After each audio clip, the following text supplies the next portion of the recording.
I also just want to again recognize and honor the sex worker community. More Oscar nominations are equal to Gone with the Wind. It's terrible. It's a terrible movie that didn't even deserve to be nominated for one. Sex work is something in which a person has agency and choice. It's like if Pretty Woman was sponsored by OnlyFans. Yeah. It was. Yeah, when you ruin it like this, it just becomes embarrassing. Where was Shirley Bassey? Bring her out, you know? Well, last year, thanks to Barbie and Oppenheimer, the Oscars were labelled the year of the blockbuster. This year's theme might be apparently massive movies most of us haven't seen. Nominations were led by The Brutalist, A Substance, Emilia Perez, A Real Pain, Anora, and A Complete Unknown. Well, most of them were completely unknown, not just to me, but to most people, I would imagine. As a result, some are calling it the most niche and indeed, in the end, the dullest Oscar ceremony there's ever been. Where's Will Smith when you need him? So has Hollywood given up on crowd-pleasing, or is it our fault for not being culturally sophisticated enough? Here to give us their verdict on Hollywood's big night, author and movie critic Will Jordan, a.k.a. The Critical Drinker, from the Nerdrotic YouTube channel, Gary Beekler, Uncensored contributor Esther Krakue, and the author of The Case for Cancel Culture, Ernest Owens. Well, welcome to all of you. All right, let me start with you, Nerdrotic, if I may. God, it seems so bloody boring this year. Right, no one did anything. It was the most exciting thing was old Adrien Brody passing his chewing gum to Harvey Weinstein's ex-wife, who he's now with. Yeah, that was a good catch, by the way. Very good catch. Tossing it. I mean, I would have put it. Well, I would have put it under my Oscar. Well, we've got a That's clip, I think. done. Let's have a look at that. Yeah. Let's see Adrien Brody tossing the gum.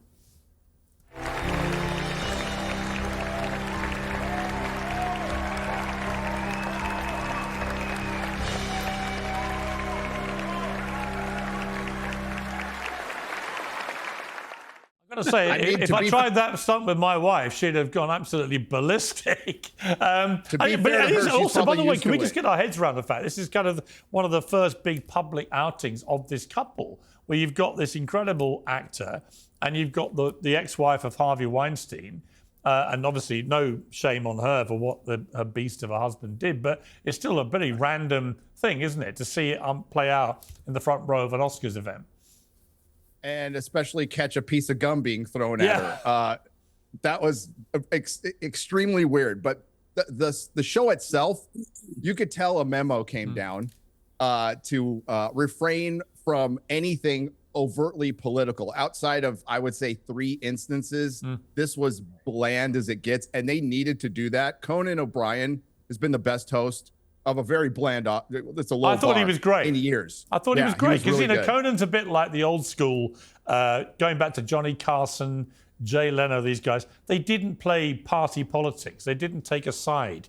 You know, they'd gently whack politicians, but on both sides. And what I liked last night was it wasn't a big political fest.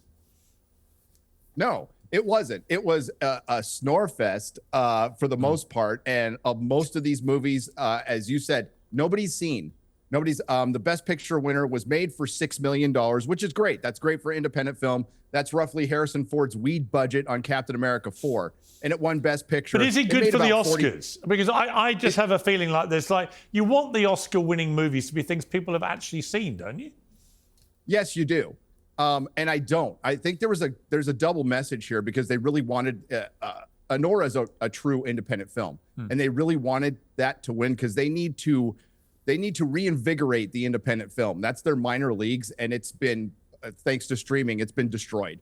But for viewership, I don't know what the ratings are going to be. I'm guessing pretty low. Terrible, because I would think. nothing really happened.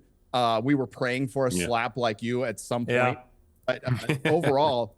Yeah, and listen, the biggest snub was Demi Moore. I'm just going to come out and I was actually, you know what? Yeah. I actually hate it when you have a legend who's never won an Oscar, and throughout the awards process, and Critical Drinker, I'll bring you in here, when you're on a journey that looks like it's an unstoppable pathway to finally getting that Oscar, which you've coveted your entire life. And Demi Moore's done some great films. I will never hear anyone tell me that one of the great movies is not G.I. Jane, for example. Cruelly overlooked by the Academy. But I did feel for her, and she couldn't contain her real sadness at missing out, because she probably thinks, well, that'll be it then. That's my last chance. I think so to some extent, and it would have been nice to see a movie like The Substance that did get quite a lot of commercial attention and was widely known for her to get Best Actress. I think that would have been a great recognition of not just her work on this film, which was fantastic, but also just a Lifetime Achievement Award almost, because she has had an epic career that spanned absolute decades. And I agree with you, G.I. Jane was a really good movie. Brilliant I film. liked it. The extraordinary thing about Anora, which won 5 awards, Best Picture, Best Director, Best Actress among them. It's an R-rated romantic comedy about a lovable lap-dancing prostitute who falls for one of her rich Russian clients. Lashings of nudity, sex. The F word is used 479 times, more than Goodfellas, Straight Outta Compton and Pulp Fiction. Esther, I mean, the one thing I loved about this movie is it's such a refreshing antidote to the squeaky clean bullshit we've been fed up for so long. I mean, it looks like we're back to very inappropriate stuff. Hurrah! It's like if Pretty Woman was sponsored by OnlyFans. Yeah. It was it was very X-rated. I mean, the plot was, I feel like this is something that's probably happened in the West End. Some prostitute from Lancashire falls for her, Russian sponsor or whatever. So the plot wasn't anything new. But yeah, I mean, look, life imitates art, but it can also push it to the extreme. And I like the fact that this was something a little bit different. Was it weird? Even though it was really just a porn film. Well, that's the thing. It was like refreshingly inappropriate. Yeah, exactly. For an Oscar winner. But Mikey Madison, who won the Best Actress, made a speech. It's quite interesting, and I'll get your take on this, Esther, about the need to recognise and honour the sex work community. Let's take a look at this clip. I also just want to again recognize and honor the sex worker community. I will continue to support and be an ally. All of the incredible people, the women that I've had the privilege of meeting from that community has been one of the highlights of this entire incredible experience. I mean to put my prudish cap on, Esther, but why do we actually feel the need to recognise and honour the sex worker community out of interest? Because we've been collectively lobotomized. The people that can sit there and glorify sex work don't have any actual clue of what basically renting out your orifices in your body is like for 99% of women that are sex workers. They're being pimped out by a bunch of misogynists and treated like holes for hire. The kinds of prostitutes in the West that seem to have it good have police officers that actually take them seriously when they say they've been assaulted, or they haven't been pimped out from the young age. I happen to pole dance for sport and fun, and I know loads of pole dancers that say, "Oh, sex work is real work." No, actually, you're just an online prostitute. You've never actually been pimped out to a man and treated like a collective holes to pay for. Ernest, why are you shaking your head, misogynistic, and you have to be a man to see it this way, because if you are actually a woman thinking there's something respectable or even desirable about sex work, you're completely missing reality. All right. It's horrible. Ernest seems to be missing that reality. Ernest? No, I think that there's levels, right? There's levels to it. And I think that there are, what you're talking about in many ways is human trafficking and exploitation. That's right? what much of sex work is. I hate to break it to people that want to glorify it. Well, to be clear, sex work in the way in which is being talked about in Anora and for others is something in which a person has agency and choice. If you're in a situation where you're being exploited without agency and without choice, that is not sex work. And I think there is a difference. I can tell you the overwhelming majority of women would not choose to do that. But this is the thing. Here's the thing. As a woman who knows other women, the overwhelming majority of women do not want their bodies to be treated as holes for hire. I know this may sound crazy to men that think, oh, so long as we've paid for it, it's all above board. But I'm telling you, the lines are very blurred. But also, Ernest, regardless of what you think of the industry, and you both obviously got different views about it, regardless of that, is the Oscars an appropriate, given it's watched by a lot of families and young people, it aired early in the evening, is it appropriate to be making a big point of honouring the sex worker community in that way? As if they're curing cancer. I think there's a lot of people that are having critiques about what it is and what. People give their acceptance speeches on various topics. One could argue that The Departed was a very violent, grotesque movie by Martin Scorsese, and many of his films have been celebrated, honored, and nominated by the Academy. Yeah, but I didn't hear people stand there and say, I'd like to honour the gangster community. Well, no, but there is. Well, there you go the then. fact that they What are you the fact talking that they about? honored the film. The fact that party they was literally honored about the film- gangster community. Why Right, would you? but- There's no But here's the comparison. thing: Anora is a celebration of that work, and so by them even By nominating men who don't even understand giving it. that much That's why attention, they're celebrating then it. there's You no know the difference biggest of it. There was opponents gonna to be no sex criticism work? of it. Do you know the biggest opponents to sex work? Actual feminists that have actually had to deal with women that have been in this trade, that don't have the glamour. I mean, to the point where many of them can't even access medication for sexually I have a lot of transmitted sympathy diseases. for sex workers, right? To be I do clear, too. and I certainly wouldn't want them to be demonized or to be vilified at the Oscars or any of those For things. shame. It just seems to me a bit of a leap to then make a big point of, hey, look, we've got this global televised event, and we feel this need, as she put it, to recognise and honour that community. I found that a bit of a leap too far. Let me bring Nerdrotic in here about a joke that Conan O'Brien made about Karla Sofia Gascon. Now, she's the transgender actress who was nominated for Best Actress, despite obviously being born a biological man, and was favourite to win until a bunch of tweets came out which made her out to be a pretty unpleasant piece of work, Islamophobic, racist, I think homophobia was in it.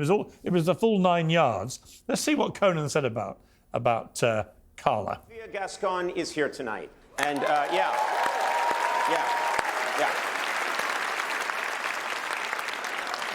And Karla, if you are going to tweet about the Oscars, remember, my name is Jimmy Kimmel.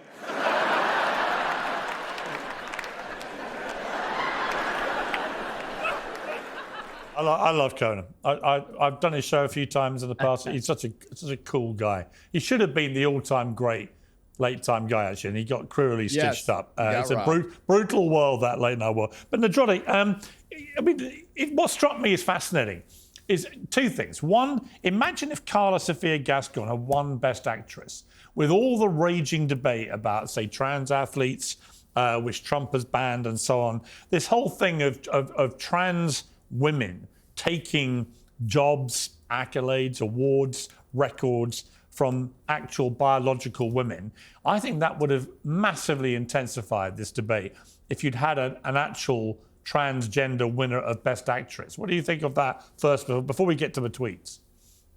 Oh, before we get to the tweets, I think that's what everybody was looking for until Karla Sofia Gascon torpedoed his own career. By the way, I watched the movie. He plays a guy for the first third of the movie. Then he plays a woman. He was up for Best Actress. It would have been a joke. It would have been the ultimate joke and shown that Oscars aren't taken seriously. The world isn't taken seriously. Nobody wants to see this. I saw the movie. It's terrible. It's a terrible movie that didn't even deserve to be nominated for one, much less more Oscar nominations or equal to Gone with the Wind and more than a couple of Lord of the Rings movies. It was a total virtue signal. And my conspiratorial mind here is that they might have discovered that the culture had shifted and they found a way to get out of that. I think Sophia should have backed out and allowed a woman to be up for Best Actress. Well, isn't that ironic? Because isn't the whole point of being an hang actor on, Ernest, I'll come to you. But critical something you're drinker. not? The other thing is, what was she doing at the ceremony? She, he, whatever you want to call Karla. Look, I think people can use any pronouns they like. I don't really know what to call transgender people anymore because I feel so strongly about the erosion of women's rights that's been going on that it feels almost a contradictory thing to then refer to them with female pronouns. However, if that's what they want to be called, to me, it's a lesser issue than the reality of them, infringing on women's rights. So let me come to this issue of the tweets, because it seems to me, critical drinker, that if you'd had say, for example, a Republican supporting male white actor who'd come out with a bunch of racist tweets, which emerged, that person would not be sitting there near the front of the audience at the Oscars, right? Not true. Well, hang on. Not I'll come, true. Ernest. Last time I checked, you weren't called critical drinker. Critical drinker. I don't think that person would be sitting there, would they? They absolutely wouldn't know. And we've seen this happen before with many actors that have been cancelled because of things that they've said in the past, like something as simple as an offhand joke that was perhaps acceptable 10 years ago isn't now. James Gunn, for example, he made some slightly off-color tweets, shall we say, back in the day, and that set his career back for years. He was fired from Marvel, had to completely relocate. I defended him in a column, work. but I was one of the very few that did. Yeah. But that's an example. Like, if he had been perhaps a bit more diverse or had ticked a few more boxes, I'm willing to bet that would not have happened to him in the slightest. So, Ernest, two things. Would you have been happy for a transgender actor to win Best Actress at the expense of an actual woman first? Would you have been happy for that? I don't agree with your premise. I think that a trans actress is an actress and they are in the respective quality and category. But I want to address the major point. So that you was wouldn't made have earlier. minded if a transgender actor had won Best Actress? Mel Gibson is the person that you all skipped over. Mel Gibson had lots of anti-Semitic, racist remarks and tweets and still got nominated for an Oscar, to which he was able to show up to the Academy Awards, and he was still nominated for an Oscar in the 2010s. Woody Allen has been, quote unquote, canceled and criticized for years and still receive Oscar nominations as well. Quentin Tarantino has made various problematic remarks. Actually, to be fair to you, Ernest, I don't often agree with you, Ernest, as you know. That's but like to be fair, I mean, Roman Polanski. Mel Gibson is not. We're going to act like Mel Gibson. Roman Polanski. Problematic instead of a career. Lest we forget, Roman Polanski got a standing ovation led by Meryl Streep after he fled America after he had raped an underage girl. So what are we talking about? Yeah. Well, I think this is the issue. I think the fight back of let's cancel these people because they cancelled other people in the past or they refuse to cancel it is not helpful. I think the biggest scandal here is the fact that Emilia Perez is simply unwatchable. I mean, I think we should be actually questioning whether the Academy have functioning eyes, that they nominated this dumpster fire, which I mean, listen, I'm all for artistic license and, you know, putting out films that people may not agree with. Art is about expression. This film was unwatchable. I think that's the bigger issue. It was so bad that I don't even know. I don't care if the nominee was a transgender woman or like a tree trunk. These kinds of films shouldn't be up for Oscars. I'm sorry. It's offensive. It's offensively bad. It did feel, I mean, Ernest, to be fair, it did feel like karma, didn't it? That Hollywood as a community were pushing this pretty crap movie by all accounts because it featured a transgender actor who might win Best Actress. And for them, that ticked every possible box other than the one that's being ticked right now by the White House, who are trying to defend women's rights. And then it turns out that this actress, whatever you want to call Karla Gascon, had a history of appallingly offensive tweets in which she basically insulted absolutely everybody. I mean, there was a karma there, wasn't there?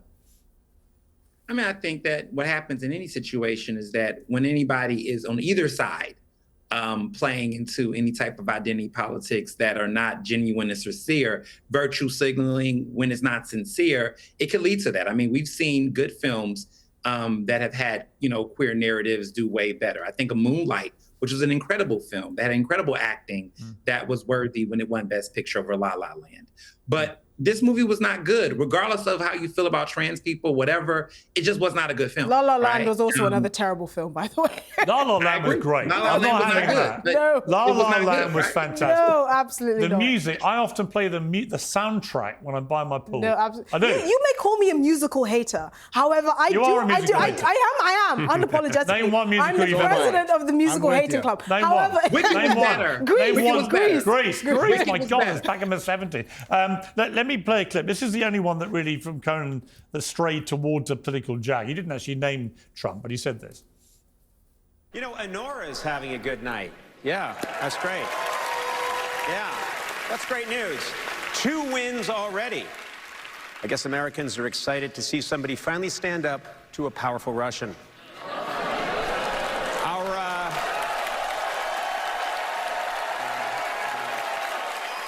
You know what, Nerdrotic? It was a kind of gentle little rib tickler at Trump. He didn't even name Trump. He got the cheer because, of course, Hollywood wanted it to be a slathering, Trump-bashing event. But it never morphed into that, which, given all that's been going on in the last few weeks, was pretty miraculous. Is this because they've got the memo that more than half of America voted for Trump again this time round, and actually Trump bashing ain't that popular with the ones who did?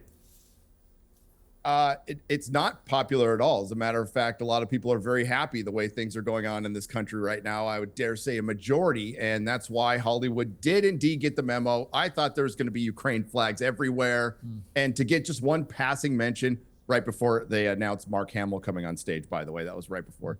And now, like, I was doing the watch party, and I'm like, man, this has been really tame. They haven't made any political statements. And then he said that right afterwards, which I'm like, but honestly, I just kind of, considering the whole of the show, the 3-4 hour show, it was one of three things. And it was kind of expected at that point, but I didn't think it was that controversial. I thought Conan generally was brilliant, actually. And I would happy to see him do it many more times. Critical Drinker, let's bring in Morgan Freeman paid a very nice, heartfelt tribute to Gene Hackman. Let's take a look at that first. He received 2 Oscars, but more importantly, he won the hearts of film lovers all over the world. Gene always said, I don't think about legacy. I just hope people remember me as someone who tried to do good work. So I think I speak for us all when I say, Gene, you'll be remembered for that and for so much more. First of all, Critical Drinker, I mean, Gene Hackman will come to his stature as an actor. I just remember thinking, when I heard about his death, I couldn't remember a bad movie starring Gene Hackman. I mean, almost, he made over 80. I'm sure there are some... I mean, he was Behind Enemy Lines wasn't great, man. I'm not going to lie. But, I love that film. Oh, no, you've gone too early. But before we get to his body of work, which is incredible, the circumstances of his death are so weird. You know, someone said to me, what do you think happened? I said, well, from everything I'm seeing, reading, picking up with my sort of journalist head on, it looks to me like maybe something happened to Gene Hackman. He may have had a heart attack or something. Then his wife, who was way younger, only in her early 60s, a load of pills found in the bathroom. Did she maybe take her own life because she couldn't deal with life without him? And then they had 3 German Shepherd dogs, 2 of whom lived, 1 of whom was stuck in a closet. Maybe the dog got stuck in a closet and wasn't able to be fed or watered for the 9 days before discovery and just died that way. You know, is that your most likely theory for what happened here? I think so. It seems like the most plausible chain of events, as tragic as it is. And the fact that it was 9 days before someone checked on them, I think is equally disturbing and you know, tragic, really, that they didn't have more attention given to them, you know, and we all knew this was going to happen, that Gene would pass away. He was 95 years old. He'd retired 20 years previously. It's always sad when it happens, and it's particularly tragic in this case that it seems to have, you know, taken another person's life who was much younger and chose to end it. That seems to be the. If they, we don't obviously know, but it does seem. We don't know. It's speculation. Yeah, but okay, let's turn to Gene Hackman, the actor. Critical Drinker, I'll start with you since I'm talking to you about him.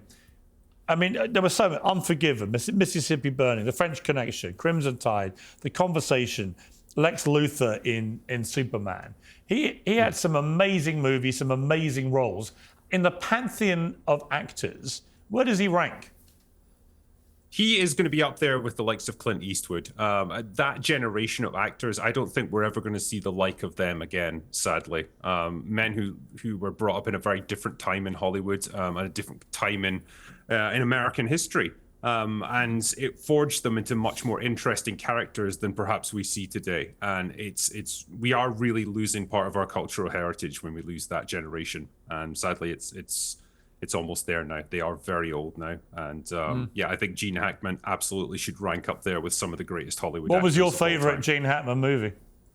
So much like yourself, I think Unforgiven was absolutely fantastic movie. He gave us a superb, honest, you know, raw performance in that. I think my favorite might actually, though, be a movie called Bat 21. It's a Vietnam movie.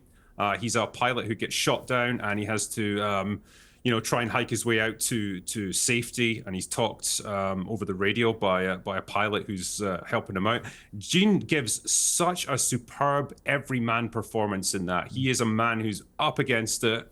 He is completely unprepared for this, and he's witnessing the real harrowing experience of war right on the ground firsthand, because he's always been flying at 40,000 feet, just observing things from a distance, and this is a much different experience for him, and he absolutely brings it throughout that movie. So I think that might be one of my favorite performances of his ever. Esther, you are obviously way too young to have remembered an active Gene Hackman actor, but I mean, we all have watched his movies. What did you think of him? I mean, I think one of the things you've just said about his generation of actors dying and the kind of masculine, really traditionally masculine role he embodied, I think one of the things that I think is really sad is that many men today, I suspect, wouldn't be able to identify with the kind of actor and the roles that he played, which is why it feels like a loss that it's dying off. I mean, the reason why he was so popular is because he resonated with the men of his generation. Most men now can't imagine not splitting the bill on a 40-pound Nando's bill, let alone going to war and facing the kinds of real threats that previous generations had. And so I think it's more of a kind of a synopsis of the cultural moment. I felt that. I can't remember which. Yeah, I mean, actually. Jack Nicholson was at some awards show in the last week, and that really, to see him looking pretty infirm now, it was great to see him. But I used to see him at the LA Lakers. He was always courtside there, and you catch him, and haven't seen him for a while, so I know he's been pretty unwell. But people like Jack Nicholson, to me, the greatest perhaps of all of them, they are all reaching that age, aren't they? Clint Eastwood, Gene Hackman, Jack Nicholson. It's a sad collection of guys that you can't really point to the equivalent these days. But we have Timothy Chalamet. The male lead has changed. Yay. I know, maybe young people prefer that. I'm sure that Ernest, you will, but rather than these rugged old guys who are seducing women, chain smoking, drinking too much, all the things you loathe in life. No, I think he's a great actor. I liked him in The French Connection. I think that was a classic. Yeah. He also played in some really good variety. I think one of the things that people forget is that he did the highbrow, lowbrow. I mean, he was in basketball, sports films. He did everything. And I think one thing that is kind of missing right now is the versatility of the types of films actors are in. Like when I think about, Denzel Washington, I think of actors who can do, some high prestige films, but some good old crime films that just anybody can watch that are box office success. I think we're missing that in Hollywood now. I think when I think about Timothy Chalamet, he's like doing nothing but major big blockbuster films or like Oscar prestige films, but it would be nice to see him in just like a rom-com or something like light or something like a suspense thriller, And I think that's what we're missing from actors in Hollywood right now is the ability to have crossover appeal. And I think Gene Hackman had that really. He did. He just had a great screen presence too, didn't he, Nerdrotic? I want to play a clip. This is just of him when Lex Luthor meets Superman for the first time. Pure charisma.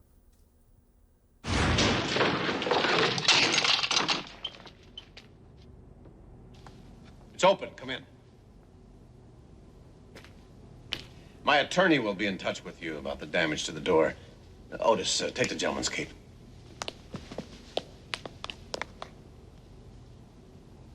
He was great in that, and it was very different to anything else, wasn't he? What did you make of him, Gene Hackman? Pure charisma, and I agree with Ernest. We need to take in this moment. He was a Do you have rashes? Pure versatile actor, and something we're missing. I mean, he's Jack Nicholson could just be Jack Nicholson and everything and live off his charisma, but Gene Hackman can do comedy. He was in The Birdcage. He was in a classic quick scene in Young Frankenstein. He could do it all, and we're never going to see this type of actor again. And it's sad. We're seeing the death of old school Hollywood happen in real time by losing these legends that will again never see the likes of again. This is thanks to social media. We got to know the celebrity, and their era is over. And last year was a lot of evidence of that. And Jack Nicholson, the interesting thing about the mystique around someone like him, he hasn't given a television interview in over 45 years to anybody, anywhere in the world. He'll do print interviews. I wish more actors were like that. Yeah, I agree. He believes it kills the mystique, that when you go to the movies, you've got to be able to disappear into the character. And if you know too much about the actors, it's very hard to do that. You think of someone like Daniel Day-Lewis, hardly ever does television interviews, and is able to just morph into Abraham Lincoln or whoever it may be much easier than the ones who you see popping up on all the chat show sofas, right? Yeah. Yeah. And they're not as marketable. I mean, the last person I can think of with as much kind of range as you were saying is probably Kevin Bacon, but he's not like, you know. Who's that? Kevin Bacon. Yeah. Like he's the one person that comes into mind that can actually probably do it all. You know, the cheesy rom-com as the dad, but also a film about, you know, a reformed pedophile. I mean, where do you find that today? I think we can all agree the one who made the most great movies and then the biggest collection of turkeys after that is Robert De Niro. Yes. I mean, 100%. he made unbelievably brilliant film, Raging Bull, you know, all these sort of movies, and then bang, he just. I think at some point in the 2000s, he basically became a parody of himself. Yeah, he did. And just stopped trying. Yeah. And that's been it for him. Let's talking of things I that think there was something about going broke too. I think it behind the was. He scenes. was doing it for the money. I heard that. Yeah. Wasn't there a bit of a divorce settlement? Yeah, I think there was. I want to end with James Bond because, because it's interesting, Esther, that Amazon have got their clutches on the Bond franchise. Given that the actual Bond franchise has done nothing since Daniel Craig was supposedly killed off as the character, I'm actually excited that he's coming back at all because I love Bond. And I hope they do restore Bond a little bit back to the one that all men and women I know, apart from Ernest, would love Bond to be, which is no more crying, plenty more shooting, a lot more drinking. A lot more shagging. And a lot more shagging. A lot more womanizing, where he doesn't really You're care. mad about Anora, though.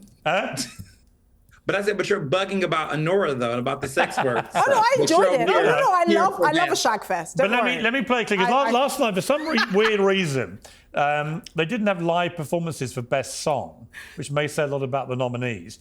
Instead, they did a musical and dance tribute to 60 years of James Bond, and by common consent, it was awful. Let's take a look.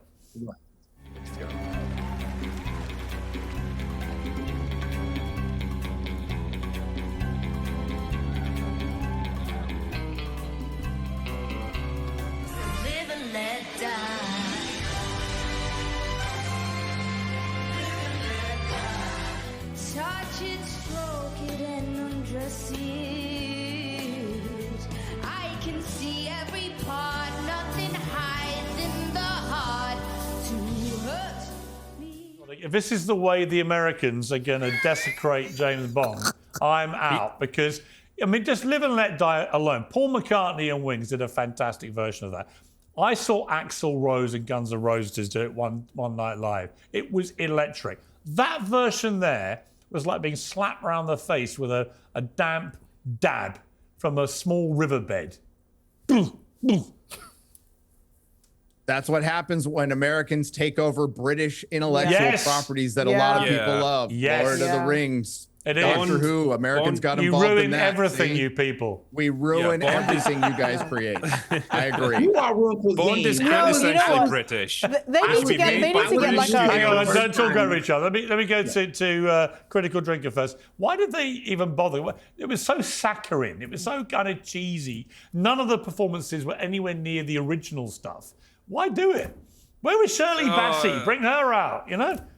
Because it's still got the veneer of coolness because it's Bond, but when you ruin it like this, it just becomes embarrassing. And I don't know about you, like, is it just me or have the recent Bond songs been a bit shit? Yeah, they have. Like, well, actually, I liked ones Adele. from, Adele did a really good one. Skyfall. That was really good. Yes, that was okay. I love that. But actually, after that, I can't even remember. It's like they got Glee actors to do it. It's like they Glee-fied that was everything. a low moment. Yeah, it was just, you know what they need? They need a sample group of like bricklayers from like Newcastle to watch whatever they put out. And if it gets their thumbs up, then it's probably... Gold finger! Exactly, yeah. Ernest, what's your favourite Bond song? I mean, Diamonds Are Forever is hot. But I will say modern day, I would say Skyfall definitely does it for me. I did enjoy the Billie Eilish, but not for Bond. I liked the song, but I don't think it was necessarily a good fit for Bond. By the way, look, I couldn't tell what Billie Eilish was singing. Yeah. Like, I couldn't make out a single word of that. She just kind of mumbled her way through it. Yeah. I mean, out of interest, who's your favourite Bond? Esther? Probably Piers Brosnan.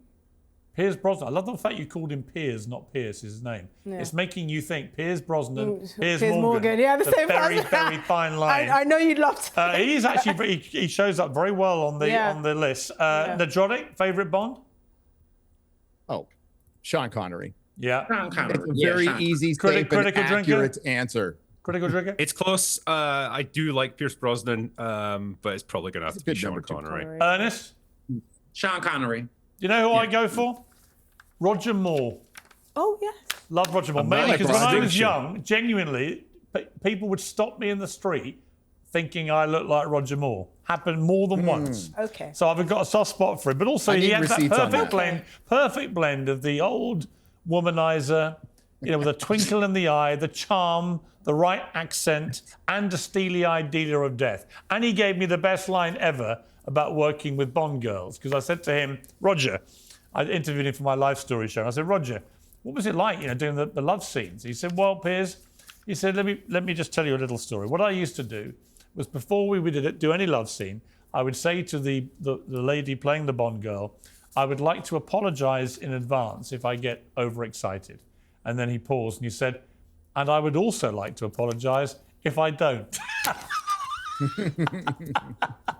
I thought that was funny. You don't think that's funny? Esther, you haven't laughed. I can't believe it. I thought that was hilarious. You got to see it in context, I guess. Yeah. Maybe you had to be there. I thought it was very funny. Anyway, Esther, your grim face there was devastating. My God, you killed my punchline. Anyway, we'll leave it. Rather like the Bond tribute itself, we'll leave on that low note, which struck a dumb chord with people. Thank you all very much. I appreciate it. Piers Morgan Uncensored is proudly independent. The only boss around here is me. If you enjoy our show, we ask for only one simple thing. Hit subscribe on YouTube and follow Piers Morgan Uncensored on Spotify and Apple Podcasts. And in return, we will continue our mission to inform, irritate and entertain. And we'll do it all for free. Independent, uncensored media has never been more critical, and we couldn't do it without you.